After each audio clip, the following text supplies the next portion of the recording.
The kitchen smelled faintly of lemon and detergent, though the air was heavy with the quiet hum of irritation.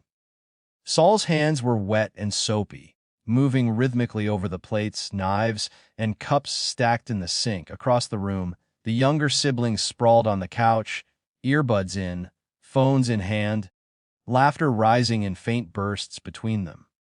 The disparity in effort was invisible to the casual observer, but Saul felt it in every muscle, every pinch of the shoulder from leaning over the counter for too long. It had been like this for years. Not just the day, not just chores, though the dishes were a visible, recurring reminder. It was the laundry piled high, the trash that never seemed to vanish without Saul taking it, the vacuuming, sweeping, wiping, organizing. Every task was a quiet tally of responsibility, while the younger ones sidestepped labor and consequences. Saul had learned to perform with diligence and silence, internalizing the sense that effort alone would justify recognition, but recognition never came. The thought came unbidden, sharp and clear. This is unfair. It had been building. The small indignities, birthdays, when Saul cooked and cleaned for the celebration, while siblings played, weekends of folding laundry alone while the house buzzed with leisure. Every, just be patient, or, you're too sensitive, was another weight on Saul's chest. The cumulative effect almost imperceptible to anyone else, but devastating internally. By the time the plates were stacked and the last spoon rinsed, the decision was clear. Saul had to speak. Not in anger, not in accusation, but simply to make the invisible visible. "Mom, Dad," Saul said, voice steady though slightly constrained. "Why do I have to do all the chores while everyone else gets to skip them? It doesn't feel fair." The parents exchanged a glance, mild amusement playing across their features. "Oh, Saul," the father said, a gentle laugh in his throat, "you're just too sensitive. You always take things too seriously." The words hit with a quiet finality. Not an argument, not a negotiation, just dismissal wrapped in the famine of emotional excess. Saul's throat tightened, but the chest stayed calm. The years of cumulative resentment had not evaporated in a dramatic outburst. They settled like sediment in the quiet recognition of a truth: nothing in this household would change. Saul looked at the siblings. Phones, snacks, laughter. No awareness of the imbalance. Not even a flicker of guilt. And suddenly, the path forward was clear. It wasn't a punitive act. It wasn't intended to shock or humiliate. It was a reclamation. Packing was deliberate. Each item folded or placed into bags carried the weight of thoughtfulness, precision, and care. Nothing was thrown. Nothing was left as a message. The act itself was calm, almost ritualistic, a separation not of hatred but of dignity. The parents noticed only when Saul hoisted the last bag, the quiet echo of wheels on the floor as bags moved toward the door. "Where are you going?"